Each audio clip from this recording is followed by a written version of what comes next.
tiene el agrado de presentar el chocolate caliente y el vino tinto.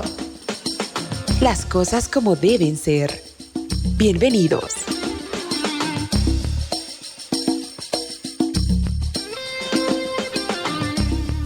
Un saludo cordial a todos nuestros amigos, amables oyentes y también a aquellas personas que de pronto hoy por primera vez están sintonizando este espacio. Es el chocolate caliente y el vino tinto. Dicho todo eso, damos una cordial bienvenida a Alejandro Maldonado, quien está con nosotros en la cabina número 2. Alejandro, bienvenido. Muy buenas tardes, querido Fernando. Que el Señor te bendiga grandemente. También mando un cordial saludo a todos nuestros oyentes a lo largo de nuestra ciudad de La Paz, de nuestro departamento también. Que el Señor les bendiga grandemente. Dicho todo esto, Alejandro, tenemos un tema especial hoy. Ya habíamos posteado, si es el término, en el internet acerca del tema que vamos a desarrollar este día. Se llama el sentimentalismo espiritual y, en un paréntesis, la estrategia mercantilista que se está usando ahora. ¿En qué áreas? Se abarca mucho el abanico de posibilidades, pero, a ver, sácanos de una duda, querido Alejandro. El común de todos los evangélicos en este país, tenemos por idea de que primicia, y esto lo también he recopilado durante la semana, en el campo lo que hacen es prácticamente lo que tiene una sombra de algo bíblico hoy, porque iglesias evangélicas en el campo, pues el fruto de su cosecha, fruto de algún sembradío y todo eso, lo llevan a la iglesia para remitirlos al pastor, como una señal de una expresión de generosidad, de amor cristiano, y como quiera llamarse, ¿no? Entonces se le pone el título de primicia a eso, ¿no? Lo que de tus cultivos y tus siembras, dala pues al pastor para que se sustente la obra. Y bueno, está bonito, parece la idea ahí, ¿no? Pero este asunto que tú mencionas de que hay una especie de y me asombra en este instante porque no lo había escuchado personalmente, de que haya una especie de obligatoriedad para que del primer sueldo vaya directamente un monto destinado. O sea, sí, es terrible. Estamos hablando, por favor, acá en este año 2014, con las iglesias en la ciudad de Paz, en las cuales creemos estar avanzando en el conocimiento del Señor. ¿Cómo es que se ha dado eso? ¿Cómo es que se entiende o deberíamos entender eso? ¿Será que está mal aplicado, mal entendido, o de alguna forma se está manipulando con otros intereses quizás? ¿Cuál sería la respuesta? Yo encuentro dos posibilidades. No es mi intención la de señalar a alguien o a muchos. No es mi intención la de juzgar en el mal sentido de la palabra, sino de hacer lo que la palabra de Dios manda. Pero hay gente que está... Bueno, hay dos grupos de gente. Uno que conoce lo que está pidiendo, es decir, saben que no es un mandato de Dios, saben que no procede o no es algo que esté vigente en las cosas del Señor, de la iglesia del Señor Jesús, y hacen este tipo de cobros porque sus intenciones son netamente monetarias, son netamente mercantilistas. Es decir, el propósito está en conseguir dinero de la gente que queda engañada, de nosotros, que nos tratan de engañar para obtener rédito de nuestro bolsillo. Hay otro grupo de gente que ha aceptado una doctrina de manera silente, es decir, han aceptado una doctrina tal cual ha venido el paquete y enseñan lo mismo tal cual las doctrinas de esa denominación lo estipulan. Y esto es lo que comúnmente ocurre, es decir, hay varias iglesias que son de una u otra denominación y no saben ni siquiera lo que creen, es decir, simple y llanamente usan una especie de estandarte para decir que pertenecen a cierta organización y no tienen ni idea siquiera lo que significa o la doctrina que tiene esa denominación. Me he topado con muchas iglesias que, siendo de una doctrina, en una congregación y otra dista mucho la doctrina que enseñan, pero tienen la misma confesión de fe. Y esto es lo que está ocurriendo en las iglesias. Muchas iglesias no saben ni lo que creen, pero se adhieren a algún tipo de lineamiento porque, bueno, es lo más oportuno, porque han visto que era lo más indicado, porque en ellos han recibido algún tipo de apoyo, porque notan que es más conveniente con ellos que con otros, pero en el fondo no hay un conocimiento de la palabra del Señor. Es decir, este es uno de los problemas. Así que podemos definir en dos aspectos. Unos que lo hacen intencionalmente para conseguir dinero y otros que por ignorancia lo están enseñando. Y los que conocen de la palabra de Dios, supuestamente, obviamente no están suscritos a este tipo de doctrinas, ni a pedidos de primicias, ni nada por el estilo, ¿no? Tengo una lista de aspectos relacionados a esto de las primicias que no tienen relación con la palabra del Señor. Lo único que tendría relación con la palabra del Señor sería las primicias, pero una relación bastante alejada. Es decir, lo que pasa en estas iglesias que desconocen lo que están hablando y demás, o por moda han aceptado este tipo de doctrinas, es que hacen una interpretación alegórica de las escrituras. ¿Qué quiero decir con esto? Cuando hablamos del término alegoría, estamos hablando de la relación que hace la gente de manera conceptual, tratando de llegar a una conclusión o comparándolo con algo sin que tenga la relación directa. Por ejemplo, si yo digo que una manzana es roja como el amor de mi esposa, si notamos, las dos cosas no tienen ningún tipo de relación, pero yo estoy tratando de sacar una conclusión o una definición a partir de algo que no tiene nada que ver con lo otro que estoy comparando. A eso se le llama alegoría, es decir, es como hacer dibujo libre sobre algo que yo no entiendo. En el aspecto bíblico a eso se refiere. No estoy tratando el tema literario, porque la gente, los pastores no tratan de hacer literatura en sus prédicas, y si lo intentan lo hacen muy mal, es ficción pero de la peor.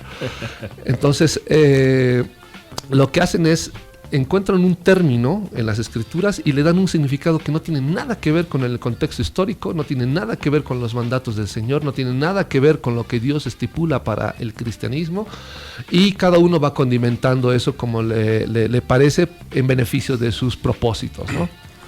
A esto, querido Alejandro, tenemos que hacer una pequeña aclaración. En medios teológicos hay formas y reglas de interpretación bíblica, eso se lo llama la hermenéutica. Y por supuesto, varias tendencias de interpretación recurren a elementos como el que tú mencionaste, que es la interpretación alegórica, y la interpretación histórica. Que por cierto es la peor, ¿no? La alegórica es la peor. Claro, es que asumimos cosas de nuestro intelecto y nuestra propia cosecha mental. Exacto. Que no tiene nada que ver con una interpretación histórica, literal, gramatical. Y esas son las reglas en las cuales la Biblia tiene que entenderse.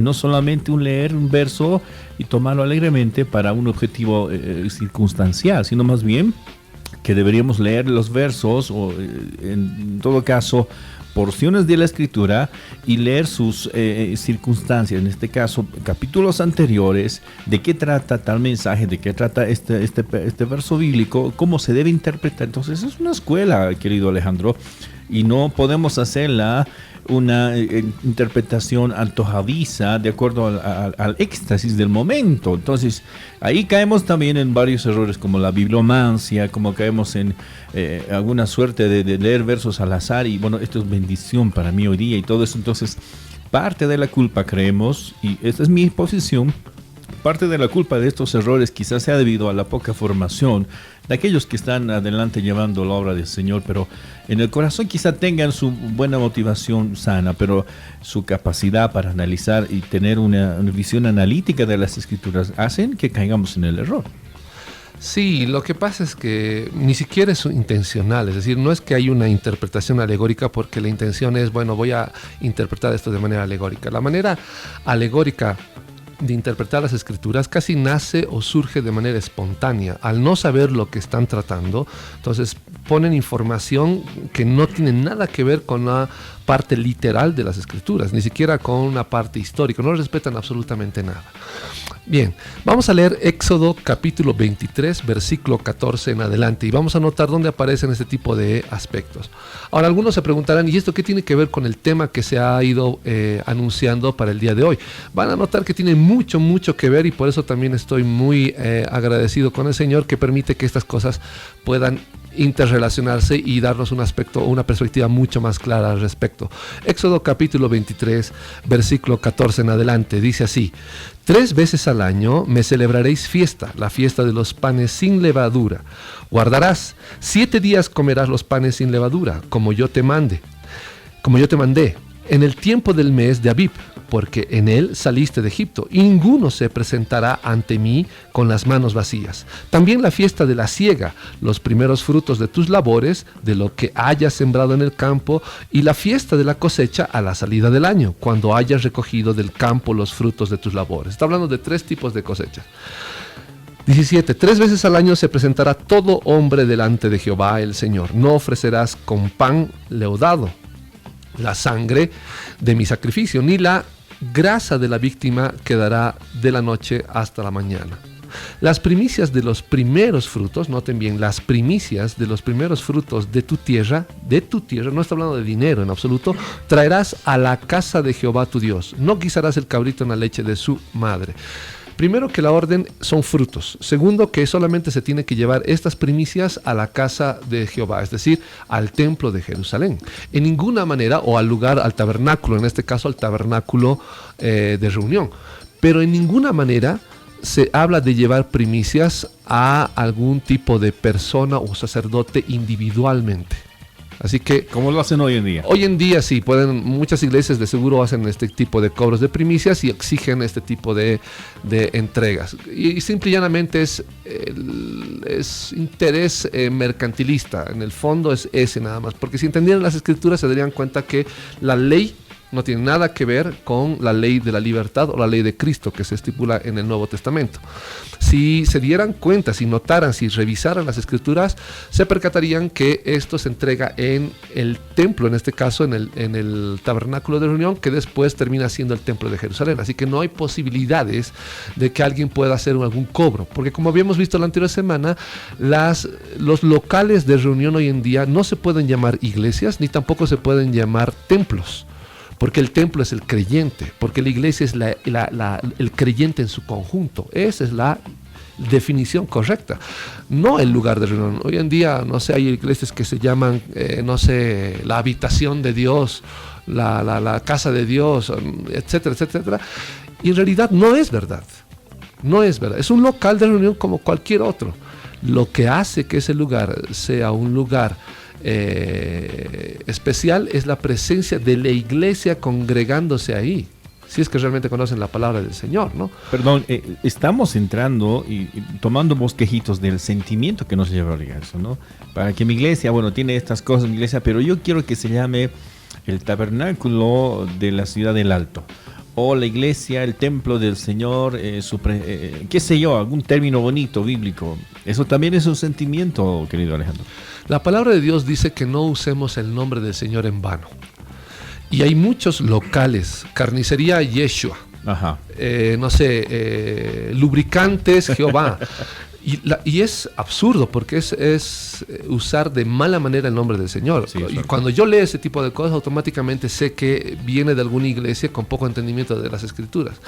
Porque para poner esos nombres uno tendría que meditar si realmente no está incumpliendo el nombre del Señor. Dentro de poco, a este paso, vamos a encontrar bar, pensión y un nombre del Señor. Y es absurdo. Así que hay que tener mucho respeto. Incluso la gente al repetir la oración que el Señor Jesús nos enseñó, no entiende lo que quiere decir realmente la oración. Dice, santificado sea tu nombre, así, apartado de todo lo malo, de todo aquello que sea inmundo, de todo aquello que sea vulgar. El nombre del Señor se debe mencionar para cosas importantes y que edifiquen, que exalten y que den a conocer la voluntad del Señor. En ninguna manera para publicitar o para promocionar o para llamar la atención de algún local o de algún tipo de negocio que se tenga. Bien, teniendo ya claro este asunto de las primicias, que eran los primeros frutos que se recogían, hoy en día entendemos que no hay primicias de salario, no hay primicias de sueldo, no hay primicias de absolutamente nada relacionado a lo monetario. Si realmente quieren cumplir con lo que dice el Antiguo Testamento, lo que tendrían que recibir son frutas. Y como en la ciudad de La Paz no todos sembramos o cosechamos frutas de nuestros terrenos, entonces de seguro recibirían máximo una canasta y punto. Y no tendrían por qué exigir más nada. Y eso, al hacerlo, obviamente estarían adjuntándose a la ley de Moisés.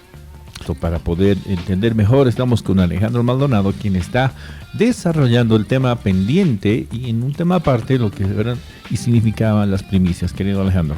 Entre todo este tipo de doctrinas que están surgiendo, aparte de las primicias, hay una serie más de doctrinas que han ido apareciendo de la misma, aunque de muy baja categoría en relación a lo de las primicias, pero con muy mala perspectiva en relación a la palabra del Señor.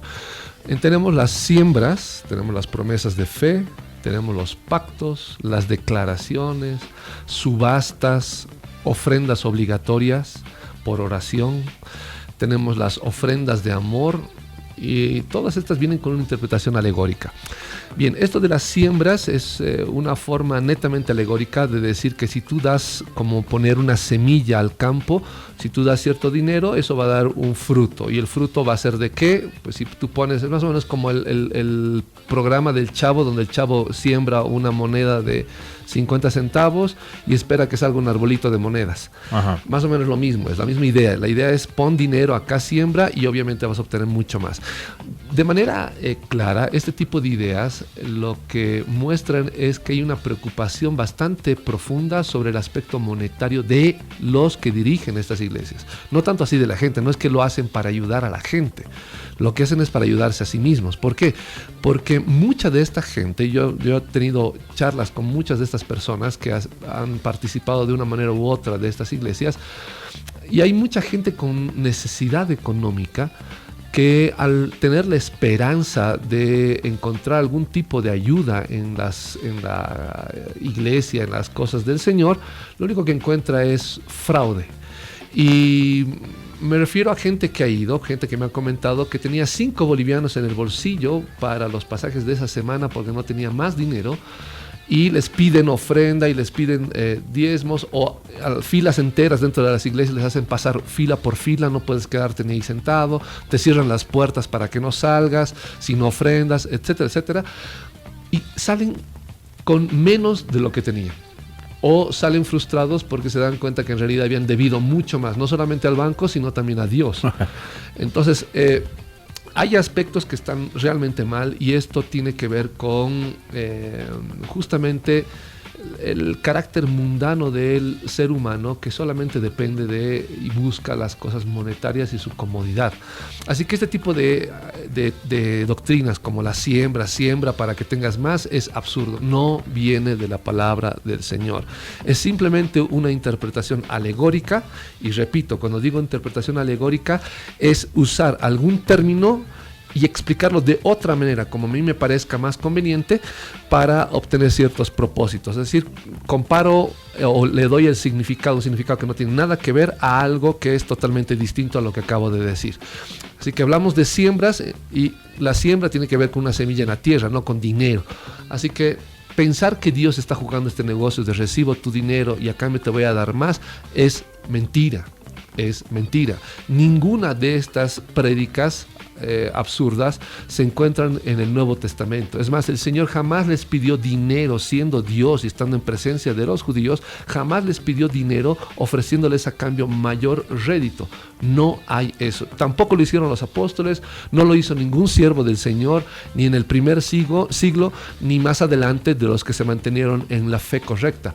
Lo mismo pasa con las promesas de fe. Hay instituciones que dicen, muy bien, hermano, haga su promesa de fe, que es un compromiso de cuánto puedo dar yo al mes para que la obra, entre comillas, se mantenga en pie.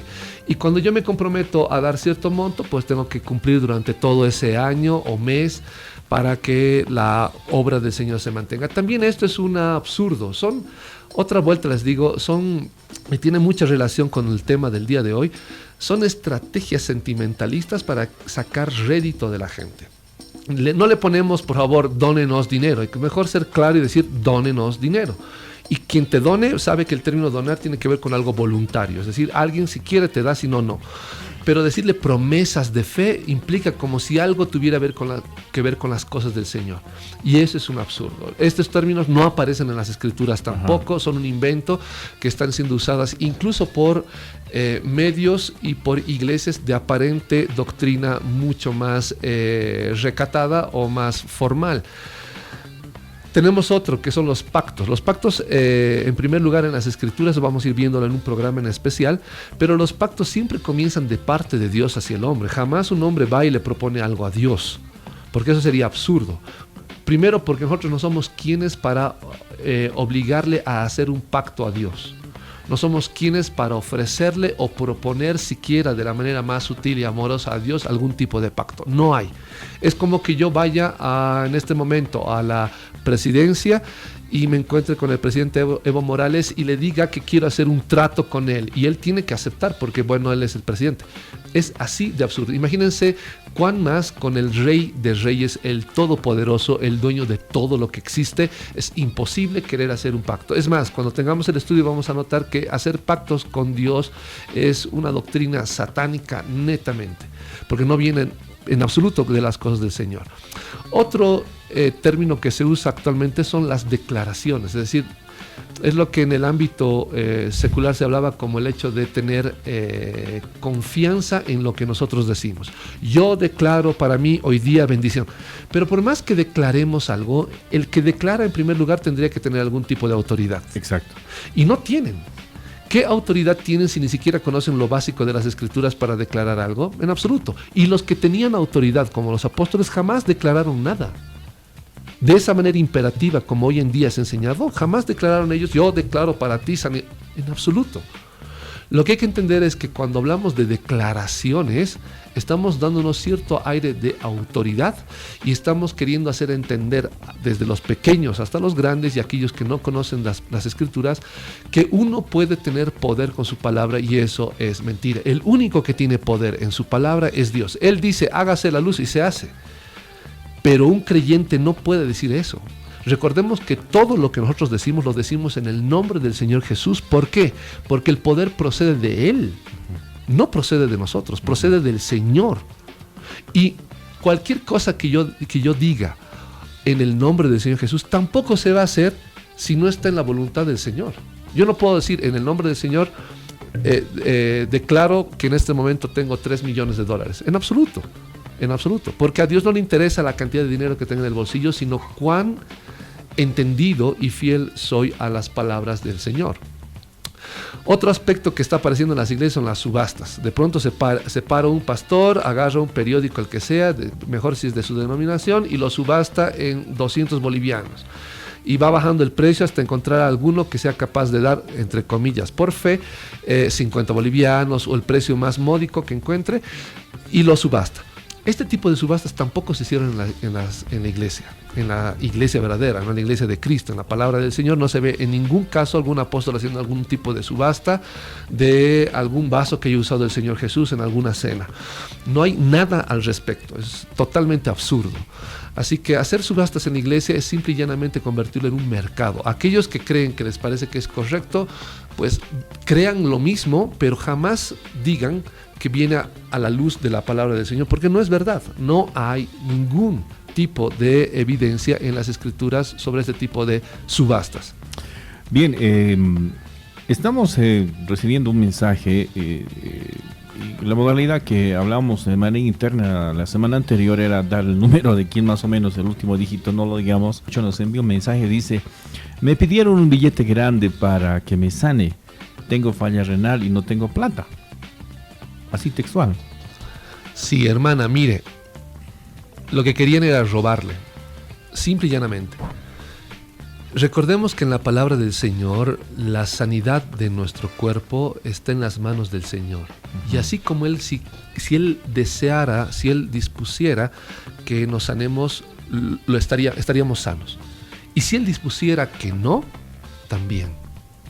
Lo que al Señor más le importa es que, más allá de este cuerpo, que solamente va a durar, por decir, si usted queda sana hoy, ¿cuántos años más de vida tendrá? Yo pongo que 100 años más.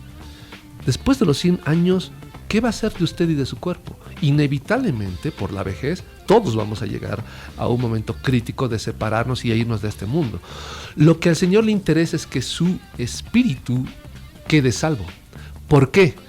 Porque la promesa del Señor es que si nosotros creemos en Él, vamos a resucitar con un cuerpo eterno, que no va a estar sujeto ni a muerte, ni a enfermedad, ni a sed, ni a hambre, ni al tiempo.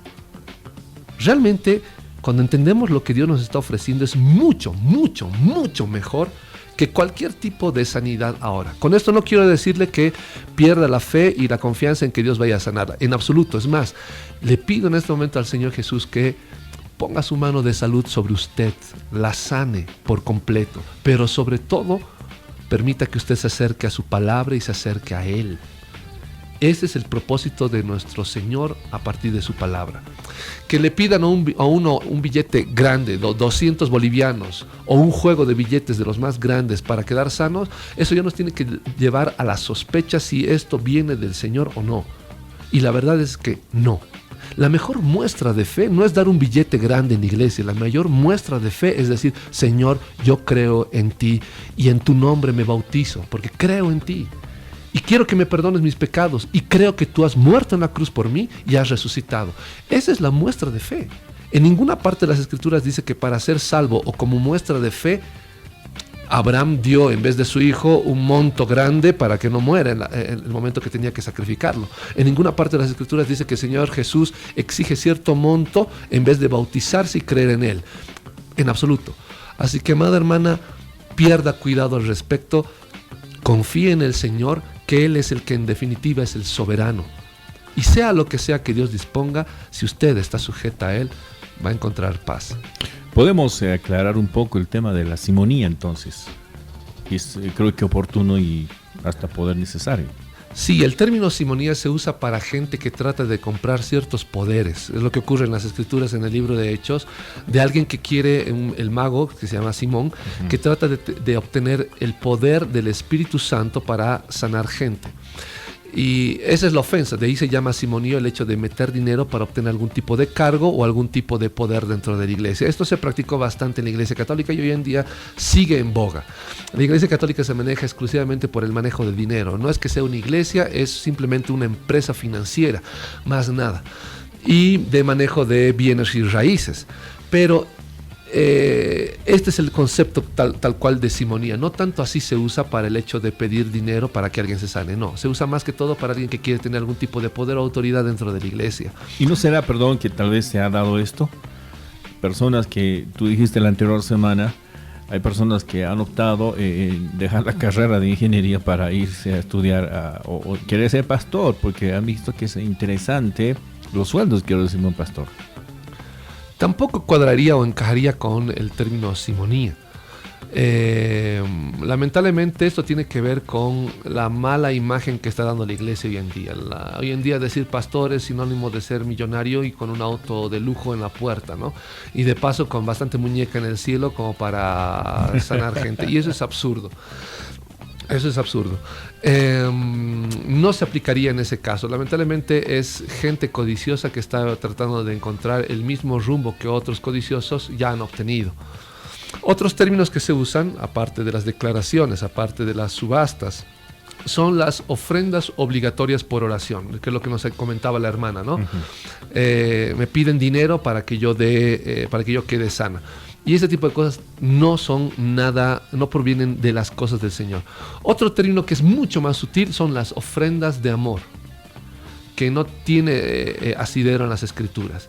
En varias instituciones se está haciendo trabajar a la gente como empleados con horarios, con obligaciones bastante pesadas, para después de unos meses regalarles un monto de dinero que ni siquiera cubre un mes de trabajo y con el título de ofrenda de amor. Es decir, esta es mi ofrenda de amor.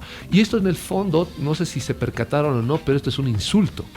Porque la palabra de Dios dice que el obrero es digno de su salario. Es decir, si yo he trabajado 6, 7, 8, 10, un año en cierta institución, peor si es de un cristiano, y después de ese tiempo el dueño de ese lugar me dice, esta es mi ofrenda de amor para ti, lo que me está diciendo es, tu trabajo no tiene ningún valor. Es más, te tengo que regalar este dinero para que subsistas porque lo que has hecho no tiene ningún valor, no vale nada.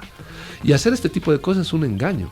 Yo sé que lo hacen con algunas instituciones con la intención de, bueno, no tenemos muchos recursos, pero hay que ser honesto. Una cosa es pactar un trabajo de manera clara y honesta y otra cosa es llamarle ofrenda de amor. Si yo pacto con unos hermanos y les digo, discúlpenme, pero no tenemos ingresos para pagarles, ¿será que ustedes pueden trabajar ad honorem? y me aceptan este tipo de trato, pues dicen, fantástico, yo no tengo ningún tipo de responsabilidad ni con la ley de este mundo, ni con el Señor. Pero si yo les hago trabajar sobre pretextos de que les voy a dar cierta paga y al último les digo que es ofrenda de amor, realmente eso es un insulto, es un insulto. Otra cosa sería que pacten y digan, miren, lo máximo que te podemos pagar son, por ejemplo, no sé, el salario mínimo es 1.400, te puedo pagar 50 bolivianos al mes. Y si esa persona acepta, uno se libra de algún tipo, de cualquier tipo de responsabilidad. Pero usar el término ofrenda de amor es un insulto. Que un pastor predique durante años y cada fin de año le hagan una ofrenda de amor es un insulto. Lo correcto sería reconocer su trabajo y entregar, si uno desea entregar un dinero, entregar una ofrenda. Ahí no habría ningún problema. Pero hablar de ofrenda de amor, en el fondo, para mí es un insulto. Todos estos temas que estamos tocando son particularidades que han sido utilizados todavía y siguen siendo utilizados en ciertos ámbitos de los cuales nosotros no estamos para poder juzgarlos, sino más bien en develar cuál es el sentido práctico a la luz de las Escrituras. Alejandro, ¿qué tenemos después de la pausa? Porque necesitamos entender cuál es el poder que tiene, en este caso, no en el sentido bíblico, sino la manipulación, ¿no? A veces sabemos buenos oradores para poder generar sentimientos a favor de o en pro de. Ese es un elemento importante que toda persona que se siente en un lugar preponderante y dirige la palabra pueda ser responsable de sus palabras delante de Dios. Sí, para cerrar este círculo que hemos iniciado, voy a pedirles que leamos Deuteronomio capítulo 26, versículo 2. Deuteronomio capítulo 26, versículo 2. Y dice así: entonces tomarás las primicias de todos los frutos que saques de la tierra que Jehová tu Dios te da, las pondrás en una canasta e irás al lugar que Jehová tu Dios escoja para hacer habitar allí su nombre. Todo este tipo de primicias que estaban ordenadas por el Señor en el Antiguo Testamento se entregaban en el templo de Jerusalén o en el tabernáculo de reunión, cuando el tabernáculo de reunión todavía se usaba, y no así en cualquier lugar. Así que con esto quiero aclarar que este tipo de artimañas que se usan son de índole mercantilista. Y vamos a tratar estos aspectos porque todo esto que acabamos de hablar con el motivo de explicar lo de las primicias tiene una alta dosis de sentimentalismo para obtener justamente esto.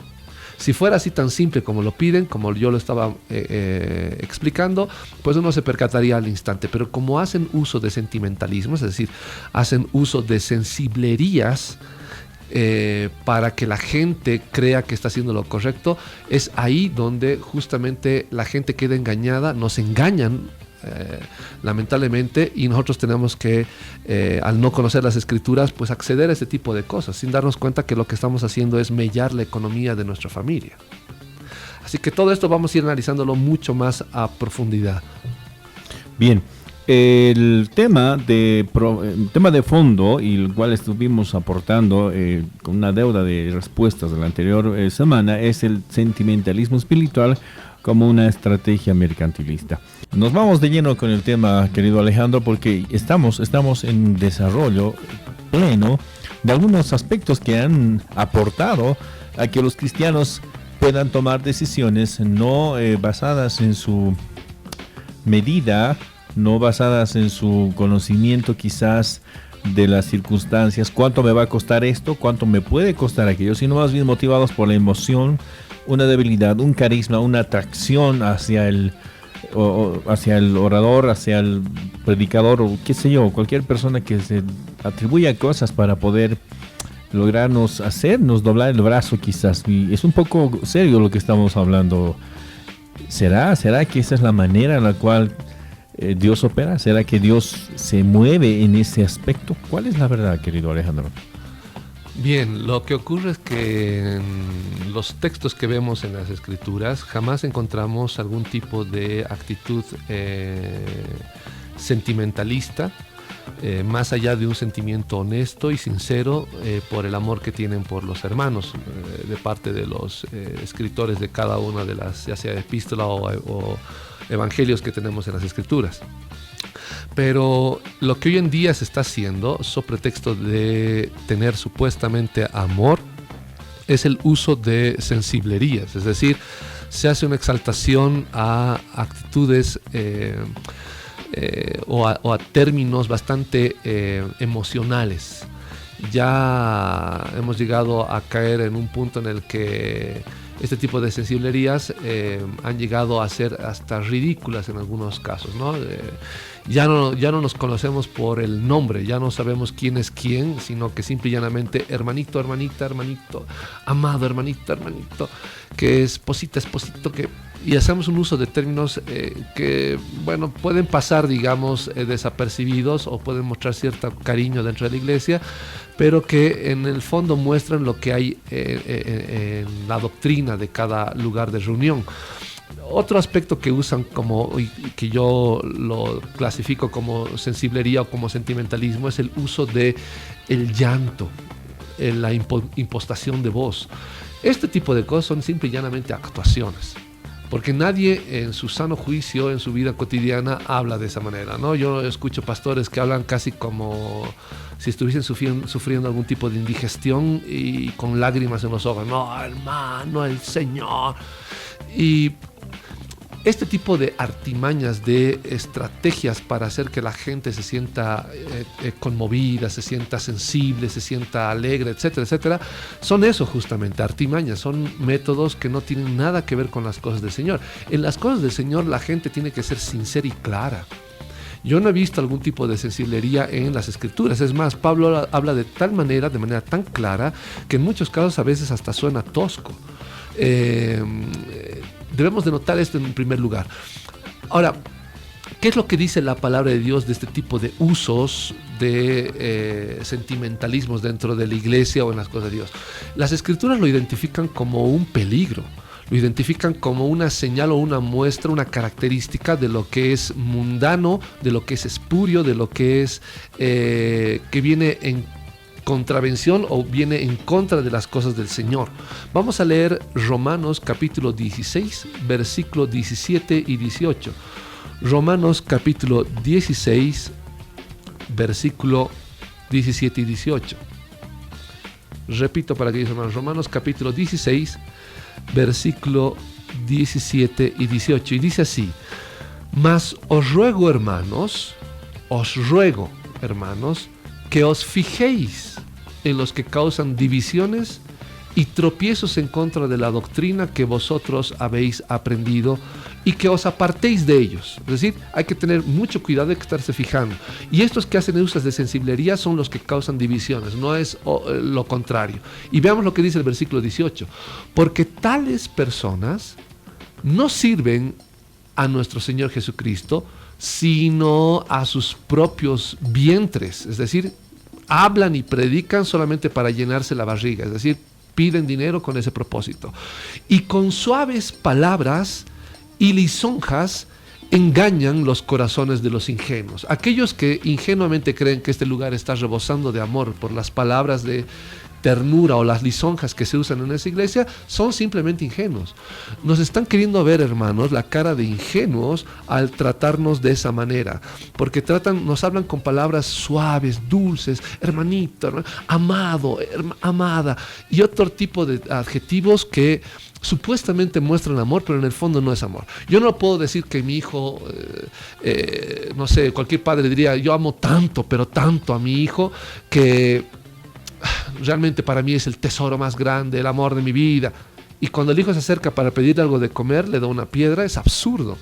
Las palabras en sí no reflejan lo que hay en el corazón.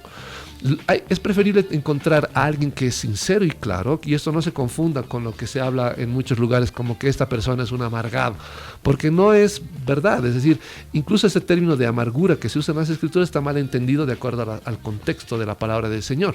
Y me lo dijeron varias veces. Cuando me escuchan predicar a mí, hace años atrás me decían, no, vos tienes raíz de amargo, pero en el fondo no saben ni de lo que están hablando y usan términos como si fuera algo que, como si estuviesen descubriendo la pólvora cuando en realidad no tienen ni idea. Tengan mucho cuidado con este tipo de iglesias, entre comillas, que hacen uso de términos suaves, de palabras suaves, y de lisonjas. Cuando una persona o en una iglesia le están alabando, le tratan todo el tiempo bien, usted tendría que parar las orejas y decir, un momentito, algo está pasando acá. Por algo hay este tipo de sentido. Pero si hay una iglesia que te habla de manera clara, te exhorta cuando tiene que exhortarte, sea que tú ofrendes o no ofrendes, sea que tú des dinero o no des dinero, te habla de manera clara, es una persona que es honesta y transparente porque busca agradar al Señor, no a la gente. Esa es una de las características de la iglesia tal cual.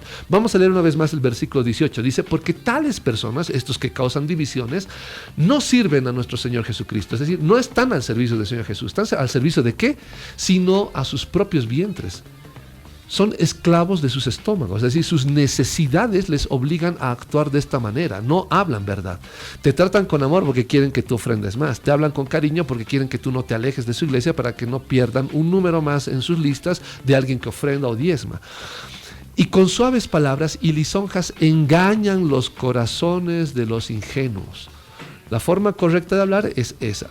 Notemos que hay un ejemplo bien claro de cómo es la mentalidad judía y de qué es lo que Dios busca del corazón de un buen creyente. Esto ocurre en Gálatas, cuando Pablo encuentra que la actitud de Pedro estaba equivocada. Cuando llegan Pablo y Pedro se encontraban entre gentiles, cuando llega una comisión, un grupo de judíos, Pedro se aleja de los gentiles y simula que no tiene nada que ver ni tiene contacto alguno con los gentiles. De ese tipo de actitud, Pablo en ninguna manera, dice las escrituras, que se acercó y le dijo, hermanito, hermanita, por favor, ten compasión. Nada, Pablo se para y frente a todos, directamente a Pedro le dice que qué es lo que quiere hacer. ¿Quiere acaso judaizar a los gentiles? Y le habla de manera clara que la actitud no debiera de ser esa, porque es una actitud hipócrita. Ese tipo de cristianismo es lo que hoy en día hace falta. Alguien que te hable claro para salvarte, no alguien que te venga con adornos por todo lado y que pierda tu vida. Así que otra vuelta, tengamos mucho cuidado con ese tipo de manipulaciones. El hecho de hablar con palabras bonitas no significa que sea una iglesia mucho más espiritual. Preferible es tener una persona que hable claro y sinceramente y que nos salve a la luz de las escrituras.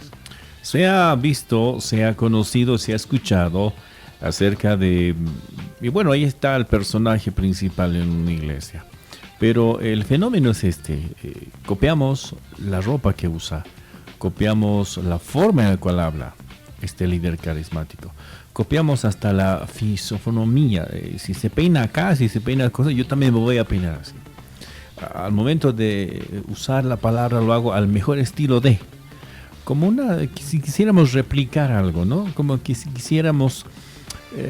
querer pues tomar algo del poder o de la autoridad o lo que haya visto esta persona para nosotros.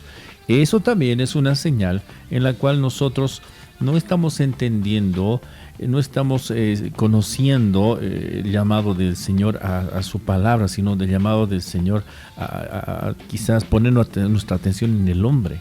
¿Por qué? Por el carisma, por el sentimiento que genera.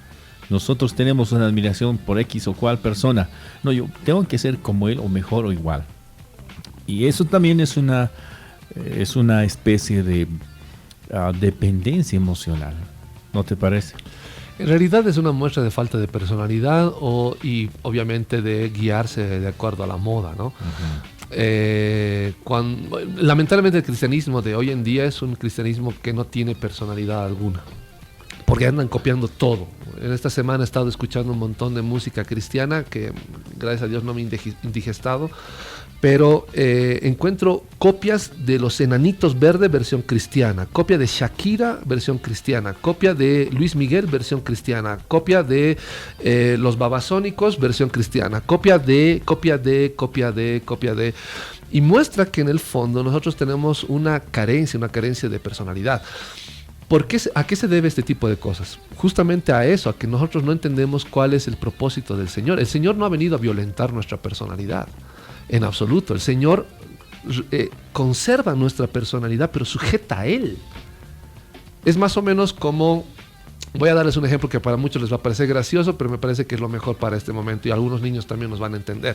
Es como los ositos cariñositos. Cada uno tiene su característica, pero ninguno de ellos deja de ser cariñosito. Entonces, en el fondo puede haber don gruñón, pero tiene en el fondo el propósito y el objetivo de servir como buen órgano en el cuerpo del Señor, que es útil al resto de los miembros del cuerpo de Dios.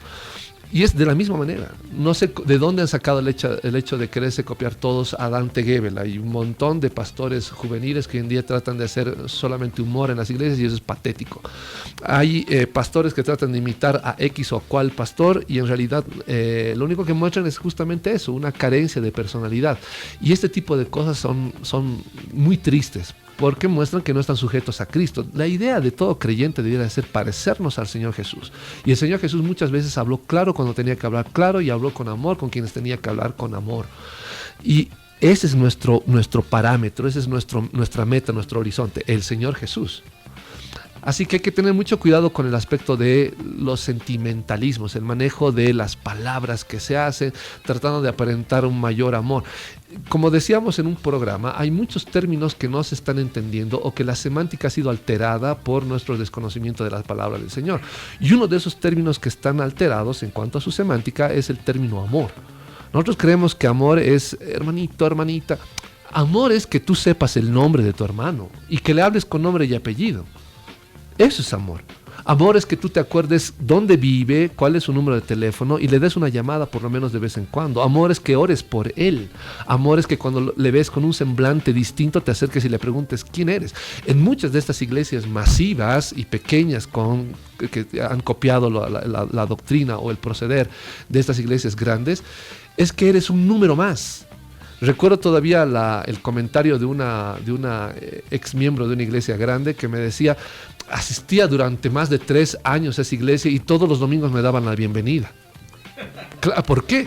Porque justamente era un número más entre todos. Exacto. Y como no diezmaba, obviamente no recibía la visita de don pastor, ¿no? Entonces hay una serie de aspectos que están equivocados. Hoy en día se está usando el método de Pavlov, es decir, si tú haces algo, pues entonces te dan la carne y ahí empiezas a salivar. Y eso es lo que están haciendo hoy en día. Si tú das tu diezmo, el pastor te visita, entonces tienes mayor contacto, mayor unción, el Señor está más contigo y obviamente sigues diezmando. Este tipo de métodos psicológicos se están usando justamente con un propósito, es decir, el hecho de obtener nuestro dinero. Ahora, amor como tal, como decía un instante, está mal comprendido. El día que tratemos el término de amor conforme a las Escrituras, van a darse cuenta que el concepto es totalmente distinto. Amor muchas veces es poner un freno en seco y decir las cosas claras, aunque duela.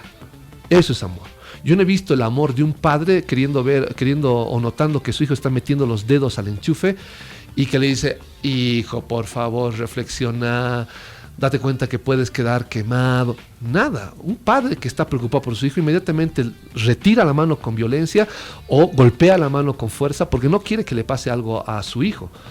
De la misma manera, el amor tiene otra connotación en las Escrituras y nos están queriendo vender el término amor de este mundo, que tiene que ver con ser hipócrita, violando el término amor como tal en la palabra del Señor. Así que hay que tener mucho cuidado con los sentimentalismos y demás, que como hemos leído en Romanos 16, proviene de gente que busca la división en la iglesia y no de gente que busca el servicio al Señor. Vamos a revisar, para hablar de sentimentalismos y el propósito que tienen esto ha ocurrido a lo largo de la historia, ha ocurrido en el Antiguo Testamento, ha ocurrido en el Nuevo Testamento, como lo hemos leído en Romanos, y ahora vamos a leer Isaías capítulo 3 para ver qué es lo que ocurría en esa época y qué es lo que denuncia el profeta Isaías. Isaías capítulo 3, versículo 12 en adelante, dice así, repito, Isaías capítulo 3, versículo 12. Y las Escrituras dicen así: los opresores de mi pueblo son muchachos, y mujeres se enseñorearon de él. Pueblo mío, los que te guían te engañan y tuercen el curso de tus caminos. Jehová está en pie para litigar y está para juzgar a los pueblos. Jehová vendrá a juicio contra los ancianos de su pueblo y contra sus príncipes.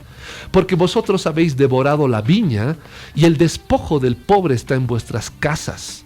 ¿Qué pensáis vosotros que majáis mi pueblo y moléis las caras de los pobres? Dice el Señor Jehová de los ejércitos. Las Escrituras muestran de manera clara que aquí tenemos a una denuncia respecto a quienes están oprimiendo al pueblo. Dice, los opresores de mi pueblo son muchachos. Es decir, cuando hablamos de muchachos, en el Antiguo Testamento se considera que el muchacho es alguien ignorante en primer lugar. Alguien que desconoce las escrituras y que se maneja de acuerdo a sus caprichos. Y hoy en día muchas iglesias se están manejando con mentalidad infantil, una mentalidad de muchacho, de joven. Gente que nunca ha tenido un estudio de las escrituras, hoy en día porque tiene dinero abren un local y dirigen las iglesias como les parece. Luego dice, y mujeres se enseñorearon de él. Recordemos que en la palabra de Dios las mujeres no están puestas como autoridad. Ajá. En ninguna manera. Y cuando habla de que las mujeres se están dirigiendo, significa que esto no va por ese caso en contra de las mujeres. Esto va en contra del pueblo entero. Si una mujer está dirigiendo al pueblo, eso es porque no hay ningún varón entendido ni valiente que es capaz de asumir la responsabilidad que Dios le ha dado. Así que si hay una mujer que se enseñorea sobre el pueblo es porque definitivamente hay gente cobarde e ignorante entre los hombres que no es capaz de asumir su responsabilidad. Y eso es lo que ocurrió en el pueblo de Israel. Luego les dice, de manera bien clara, Jehová está en pie para litigar y para juzgar a los pueblos. Jehová vendrá a juicio contra los ancianos de su pueblo y contra sus príncipes, porque vosotros habéis devorado la viña y el despojo del pobre está en vuestras casas. Es decir, han robado a la gente, incluso la ropa que le quedaba al pobre lo tienen ustedes metido en su casa. Y eso es lo que está pasando hoy en día.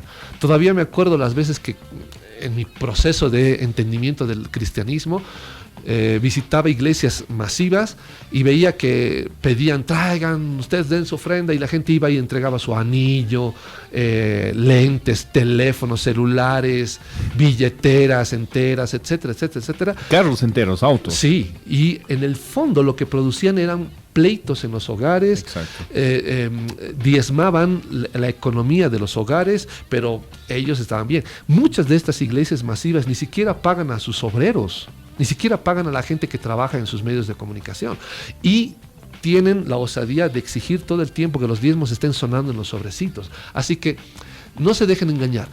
El uso de terminología sutil, amorosa, no significa que venga del Señor, en absoluto. Como habíamos hablado la anterior semana, también se hacen uso de otros recursos que son de orden sentimentalista. Lo que hablábamos la anterior semana era respecto a la música. Recuerden que lo que hacemos, o lo que hacen, mejor dicho, en muchas iglesias, hacen contra nosotros, es poner música bastante alegre, que como les decía a aquellos hermanos que conocen de música, es música que está armada en torno a acordes mayores.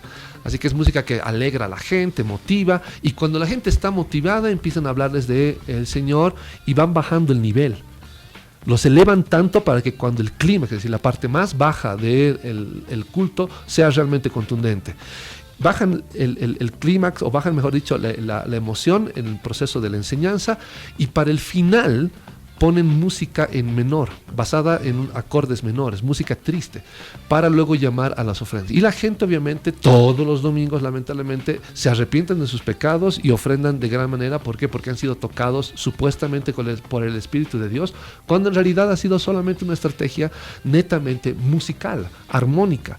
Así que cuando hablo de sentimentalismo, estoy hablando de terminología, estoy hablando del trato que te dan, estoy hablando del ambiente que se genera en las iglesias para obtener justamente esto, tu dinero. Por eso el título el título que le hemos puesto el día de hoy, sentimentalismo, y con orden, o con un sentido más de orden mercantilista.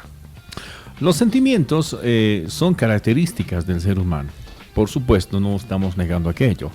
Lo que caracteriza al ser humano es justamente su esencia como creación de un Dios que ama y se manifiesta, y se ha manifestado a través de muchas cosas, justamente con el perdón de pecados. Entonces, no estamos sacando la personalidad intrínseca del ser humano, que deja de ser un hombre con sentimientos para volverse un hombre metalizado, no. Sino más bien estamos analizando la forma en la cual Dios opera en ti, y creemos que tal vez quizás se están exagerando en algunas cosas. Creo que va a ser un poco complicado, y es un trabajo permanente el poder discernir hasta dónde van mis emociones, hasta dónde voy con mis emociones y hasta dónde voy con mi análisis de la realidad. Yo creo que estamos en una crisis en eso. Sí, pero las crisis se caracterizan porque siempre después de una crisis brilla más el sol. Así que es oportuno que la gente se vea conflictuada al respecto y analice su contexto y diga realmente en qué situación me encuentro. Porque así empezamos a buscar más de la palabra del Señor en vez de estancarnos en las opiniones de aquel que supuestamente está ocupando el púlpito con conocimiento, cuando en realidad no es así. Ahora, como decías bien, no estamos negando el hecho de sentir algo. A quienes ustedes están escuchando no es una máquina que está repitiendo palabras. Es alguien con sentimientos, es alguien que llora, que ríe, se alegra, está en un estado de quietud también, etcétera, etcétera, etcétera.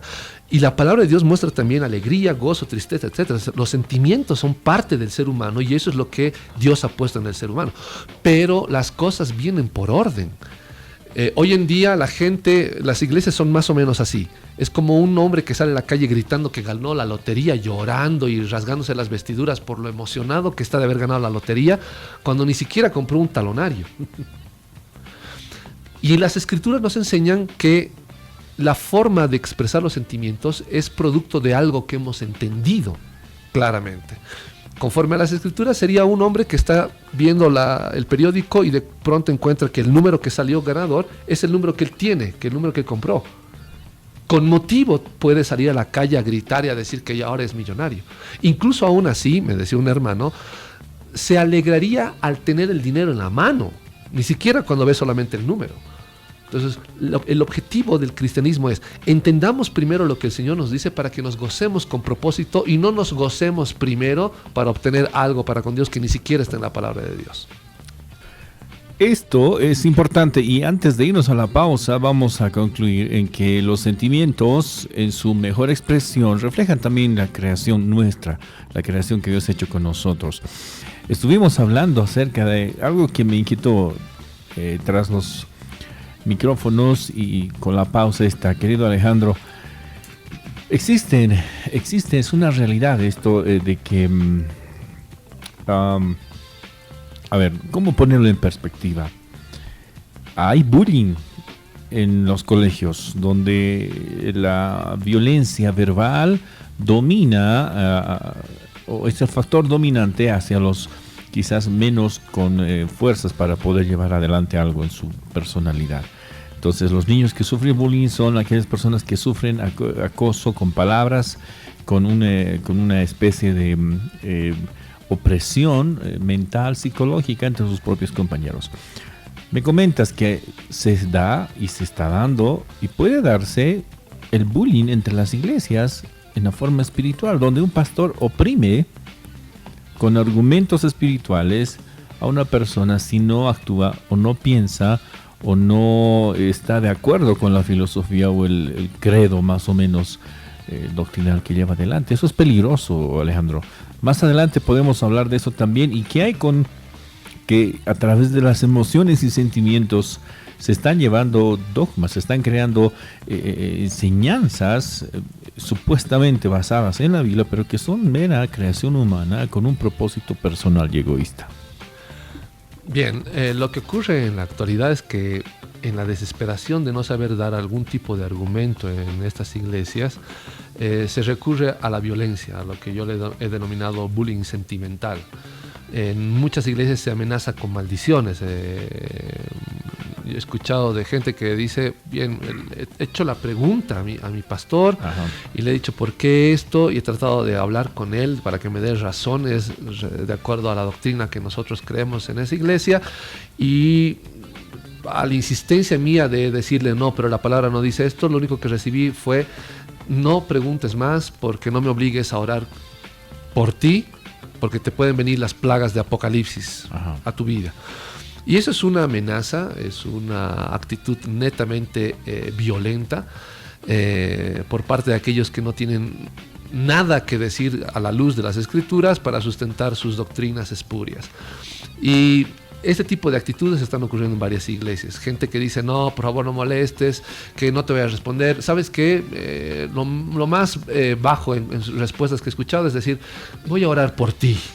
Que es una forma sutil de hacer bullying, de decir, estás tan perdido que realmente necesitas que alguien ore por ti para que salgas de tu etapa de ausencia mental porque no entiendes lo que yo estoy enseñando. Y este es un error, esta es una actitud que muestra más que todo que no hay amor. Pueden hablar con palabras muy rebuscadas, bonitas, amorosas, entre comillas, pero cuando uno indaga sobre lo que ellos hacen y creen a la luz de las Escrituras, lo único que obtenemos es violencia. Actitudes injustas contra las personas que tratan de escudriñar más de la palabra del Señor. Otra actitud, otro tipo de bullying que está ocurriendo en las iglesias es el hecho de orar contra uno, como te decía. Otro es que no se debe cuestionar a los pastores. Cuestionar a los pastores es casi como cuestionar a Dios, porque yo soy un ungido de parte del Señor. Y ese tipo de frases absurdas. Hablar de el ungido es como decir que Él ha sido o es el único. Y no es verdad, no es verdad. Todos los que son creyentes tienen el Espíritu del Señor Jesús en ellos. Así que no hay uno que sea especial en alguna manera. Otro tipo de bullying espiritual es el hecho de la expulsión de las iglesias, ¿no? En la palabra de Dios no habla de expulsar, habla de no juntarse con Él. No habla de botarlo de la iglesia, habla de no tener relación con Él. Pero no tener relación con Él, ¿por qué? Porque se ha demostrado que lo que Él dice o cree es contrario a las Escrituras. No se bota a la gente porque no sabemos qué responderle. Este tipo de actitudes es bullying netamente por ignorancia y refleja la ignorancia de las personas. El término utilizado en esos casos es estás en rebeldía o eres un factor rebelde o qué sé yo. El más rebelde de la historia ha sido el Señor Jesús. Si el Señor no hubiese sido rebelde, ¿quién se hubiese salvado? El hecho de decir la verdad por sí mismo, la verdad por sí sola, es rebeldía en un mundo de mentira. Así que el mundo como tal va a reconocer o va a creer o hacer creer a la gente que la verdad es mentira como tal, o que es una rebeldía o que es un acto de sublevación. Eso es obvio.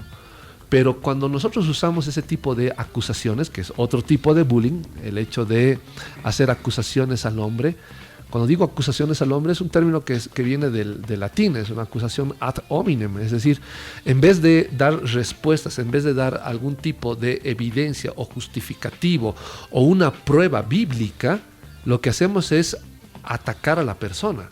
Si alguien viene y me pregunta sobre la palabra del Señor y yo no sé qué explicarle, la forma más fácil de salir de ese tipo de problemas para las iglesias de hoy en día, iglesias entre comillas, es decir, tú tienes algún espíritu raro.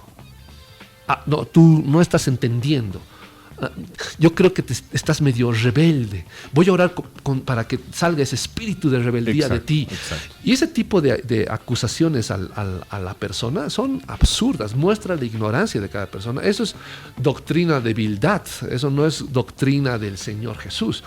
Así que hacer ese tipo de acusaciones es muestra clara de la ignorancia de aquellos que están haciendo ese tipo de uso de estrategias de bullying que se hacen dentro de las iglesias. No saber responder algo es mucho más honesto decir no sé, dame esta semana para investigar, para estudiar, que ser hipócrita y decir cualquier cosa que se me venga a la cabeza con tal de zafarme de la pregunta. Se supone que una persona que predica la palabra del Señor ya ha estudiado las Escrituras y no requiere de una carta para indicarle el tema que tiene que predicar el domingo que viene. En muchas iglesias, y lo digo porque yo he trabajado durante años en varias iglesias, en diferentes tipos de ministerios, en diferentes tipos de funciones, pero se manda una carta con el tema que se quiere que el cierto pastor predique. Si revisamos las Escrituras, al Señor Jesús jamás le mandaron una carta para pedirle que explique el libro de Isaías.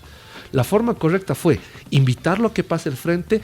Ellos pusieron el rollo de Isaías y el Señor tenía que hablar sobre ese libro porque se supone que Él conoce. Yo no voy a ir a un médico a pedirle que me opere del riñón para verle cómo en ese instante saca su libro de biología y revisa la parte del riñón para saber cómo operarme en ese instante. Ese rato salgo con bata corriendo por la calle a que me ponga me haga un corte en el cuerpo. Ni loco. Pero hoy en día en las iglesias los pastores necesitan de una carta con el tema que se tiene que tratar. Lo correcto sería que el pastor esté ahí presente y se le dé el libro y el capítulo que tiene que enseñar. Veamos cuántos pastores son capaces de aguantar algún versículo por ahí que jamás ha pensado que podía haber enseñado. A ver qué es lo que puede decir. Ahí demostraríamos realmente que son gente que desconoce la palabra del Señor. El Señor Jesús y todo aquel que sirve al Señor debieran de conocer la palabra del Señor.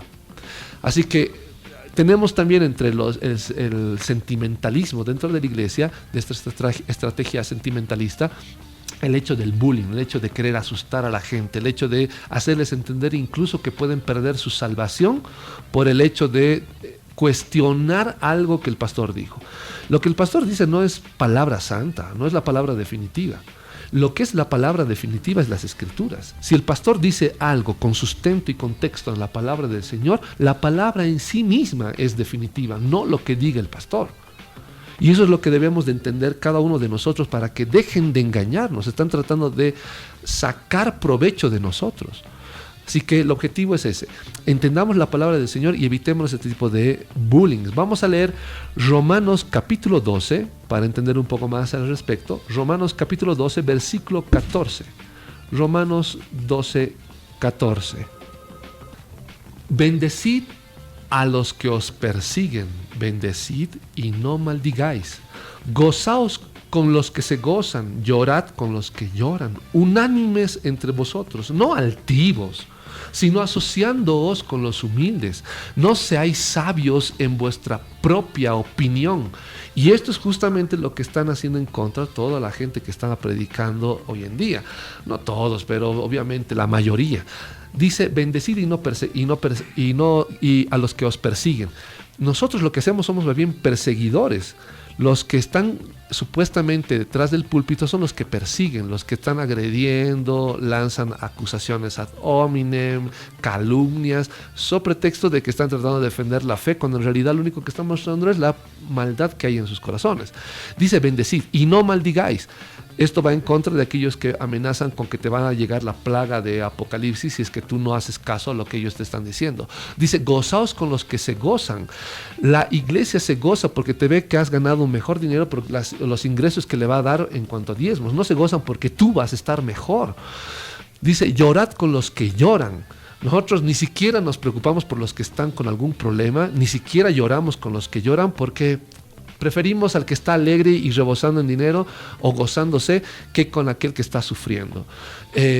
Hacemos cultos o grupos de jóvenes para divertirnos y para nublar la mente en vez de entender lo que el Señor nos está mandando a hacer. Preferimos la diversión, el gozo, la alegría, que un momento de llanto por entender lo que dice la palabra del Señor o hacer lo que es correcto. Luego dice, unánimes entre vosotros. ¿Cómo puede haber unanimidad en la iglesia si el pastor opina una cosa y nos enseña a cómo opinar nosotros de la misma manera? Es por eso que las doctrinas se disparan por todo lado y hay doctrinas por doquier. Dice, no altivos. Y creen que decir la verdad es ser altivo, cuando en realidad decir la verdad es ser humilde para con Dios, porque buscamos obedecer al Señor. ¿De qué me sirve a mí tratar de quedar humilde para con la gente si voy a terminar peleado con Dios? Prefiero quedar humilde para con Dios, aunque el mundo piense que uno es altivo. Y esa es la misma actitud que le criticaron al Señor Jesús. Tú no tienes ni 50 años y has visto a Abraham. O sea, ¿quién te crees? En pocas palabras. Pero lo que estaba diciendo el Señor Jesús, de que Abraham había visto sus días, realmente era verdad. Dice, sino asociándoos con los humildes. Hoy en día motivamos a que la gente sea millonaria y preferimos asociarnos con los que tienen poder económico que con los humildes. Es extraño y a mí me molesta mucho que en las iglesias haya gente mendigando. ¿Algún pastor ha salido a meterlos a los que mendigan en las puertas a que escuchen la palabra del Señor y se salven? La palabra del Señor es para la gente que es pobre. No es para la gente que es millonaria. Claro, como el propósito de nuestro corazón es obtener rédito, pues predicamos a los que tienen dinero. Y eso es absurdo, es absurdo. Cuando Juan el Bautista manda a preguntar con sus discípulos al Señor Jesús si es Él o había que esperar a otro, la respuesta del Señor nos da la clave de qué es lo que debemos de hacer con el Evangelio. Los cojos andan, los ciegos ven, los muertos se levantan.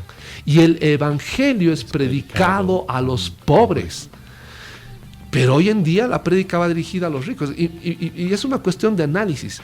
Fíjense en qué lugares están creciendo la cantidad de congregaciones. No es en el campo. Es en la zona sur y en lugares que tienen poder económico. La pregunta es, ¿realmente nos interesa predicar a la gente pobre? No, no. en absoluto. Dice, no seáis sabios en vuestra propia opinión. ¿Y qué es lo que hacemos o qué es lo que hacen ellos en las prédicas? Pues justamente dan su opinión. Usan un versículo, hacen un collage, sacan un versículo de las Escrituras y lo llenan de todas sus opiniones, ilustraciones y bla, bla, bla, bla, bla, para llegar al propósito, a lo que él cree que es correcto en las cosas del Señor. Y eso es un error. Ese es un error. Así que hay que tener mucho cuidado con el manejo sentimental, ya sea de alegría, ya sea de tristeza, ya sea en el sentido violento, como el bullying sentimental que les decía que está ocurriendo en varias iglesias. El propósito es hacer lo que es correcto a la luz de la palabra del Señor. Esta implicancia nos lleva a unos terrenos insospechados, querido Alejandro. Todavía hay mucha tela por cortar. Me late que vamos a tener que hacer un tercer espacio, quizá no este jueves, sino posterior, porque más adelante podemos tocar el tema inclusivo de los jóvenes y su dependencia espiritual. Estamos llamando ya nuestro corazón al hombre, a la estructura. Nos identificamos socialmente con una iglesia y no doctrinalmente, que también es un elemento de la percepción de sentimientos, ¿no? Yo me siento bien acá, pues aquí estoy bien, y si no me siento en otro lugar, pues no estoy bien. Entonces, a ver, ¿cómo veremos esto? No sé cómo podemos extender un poco más. Lamentablemente el tiempo es un enemigo en radio y en todo medio de comunicación. Tenemos algo, un poquito más de minutos, querido Alejandro, para resumir, si es posible, los principios básicos de no actuar en base al sentimiento, no actuar en base a lo que nos impacta, nos impresiona y de pronto nos conviene, sino más bien actuar en obediencia, en la convicción propia de lo que el Señor quiso que hagamos según las Escrituras. Bien, vamos a concluir todo esto con una enseñanza que el Señor nos da y que se ha cumplido y se cumple en la actualidad. Mateo capítulo 13, versículo 31, y dice así: otra parábola les refirió diciendo: el reino de los cielos es semejante al grano de mostaza que un hombre tomó y sembró en su campo, el cual a la verdad es la más pequeña de todas las semillas, pero cuando ha crecido es la mayor de las hortalizas y se hace árbol, de tal manera que vienen las aves del cielo y hacen nidos en sus ramas. Uno me dirá, ¿qué tiene que ver esta parábola con lo que estamos hablando de sentimentalismo y el mercantilismo? El problema está en que nosotros no leemos bajo el contexto. Si revisamos esta parábola, está en una lista, en una secuencia de parábolas que el Señor nos enseña. Y una parábola anterior a esta es justamente, en el mismo capítulo, la parábola referida al sembrador. Y en la parábola referida al sembrador dice que un tanto de la semilla cayó en el camino, es decir, en un terreno pisado, un terreno duro, donde no podía entrar la semilla. Y vienen las aves, dice, vienen las aves y se come la semilla. La explicación que nos da el Señor, que está ahí mismo en Romanos 13, versículo 18, vamos a retroceder un poquito más, y dice: oíd pues vosotros la parábola del sembrador. Cuando alguno oye la palabra del reino y no la entiende, viene el malo y arrebata lo que fue sembrado en su corazón. Este es el que fue sembrado junto al camino. ¿A quién representa el ave? ¿A quién representa el pájaro que va y se come la palabra del Señor? Obviamente representa a Satanás. Que cuando uno no entiende, viene Satanás y te dice: bueno, esto es basura, lo que acabas de escuchar, no tiene nada que ver con el Señor, esto no procede de Dios, y trata de quitarte la semilla de la mente. Fíjese bien que el Señor en esta parábola de la semilla de mostaza habla también de aves, pero sabiendo que representa a Satanás en los versículos anteriores, la representación del ave, fíjese bien lo que se entiende de esta parábola. Dice que cuando la semilla de mostaza es sembrada, es una de las más pequeñas del lugar de hortalizas que tiene uno sembrado, y crece de tal manera que se hace árbol. Y dice en el versículo 32, en la parte final, dice: y se hace árbol de tal manera que vienen las aves del cielo y hacen nidos en sus ramas. Satanás, lo que hoy en día está haciendo con la iglesia ya más extendida alrededor del mundo, es justamente eso. Está haciendo nidos en las iglesias para justamente obtener beneficios. Un pajarito no hace un nido en un árbol si no es porque recibe sombra, si no es porque recibe alimentación, si no es porque recibe protección y demás. Hoy en día en muchas iglesias los pájaros están haciendo nidos justamente para obtener ¿qué? Un mejor rédito, para obtener mayor protección o beneficio para sus estómagos, como habíamos leído en otro pasaje. Así que tenemos que entender muy bien que lo que acaba de decir el Señor con esta parábola, que para muchos de seguro hasta ahora no se entendía, es justamente eso. Hoy en día en las iglesias se está cumpliendo la palabra del Señor. Mucha gente guiada por doctrina de Satanás está haciendo nido en las ramas de la iglesia que el Señor sembró. Esta es justamente una de las razones por las cuales estamos acá en este espacio. La falta de conocimiento hace que el pueblo se perezca, dicen las Escrituras. Este es un tiempo en el cual quizás juntos vamos a poder aprender mucho más, pero tristemente el tiempo nos está jugando una mala pasada. No tenemos, no tengo el permiso de revelar el siguiente tema del siguiente jueves, pero esperamos que así de explosivo, de impactante la revelación que ustedes tienen para poder tener un corazón entendido, una mente abierta a las Escrituras, pues podamos desarrollarlo juntos cada jueves. Me gustó mucho, Alejandro, y me recordó también hace un tiempo atrás cuando yo predicaba justamente de las aves que se roban el alimento. Nuestra negligencia, Alejandro, es la responsable de que podamos creer otras cosas, porque las Escrituras están ahí. Los pastores que son sedientos del conocimiento de Dios son los que están buscando más la enseñanza y no el utilizar nuestras emociones, lo que estamos denunciando al día de hoy. Exacto, y bueno, con este tipo de enseñanzas lo que se busca es que usted, hermano, en su corazón preste o vuelque los ojos a la palabra del Señor y no al hombre. Mi propósito no es que desde el día de mañana la gente diga ¿y quién es el que está hablando así desde la radio? Y traten de seguirme. Al que se apunta las Escrituras, a quien apunta las Escrituras y a quien apunto yo es a Cristo. El objetivo es veamos qué es lo que dice la palabra del Señor y busquemos hacer lo que es correcto. ¿Por qué todo esto? Porque como decía Pablo, en su época, Pablo ya decía que el tiempo es corto para la llegada del Señor. Imagínense ¿cuánto tiempo resta desde este momento para la llegada del Señor si para la época de Pablo ya era poco el tiempo? Por algo la palabra del Señor también está permitiendo que llegue a su corazón tal vez en este tipo de empaque que a algunos les puede gustar o no, pero la verdad está de por medio, ningún otro tipo de intención más. Que el Señor les bendiga grandemente, gracias por habernos acompañado en esta tarde de El Chocolate Caliente y el Vino Tinto.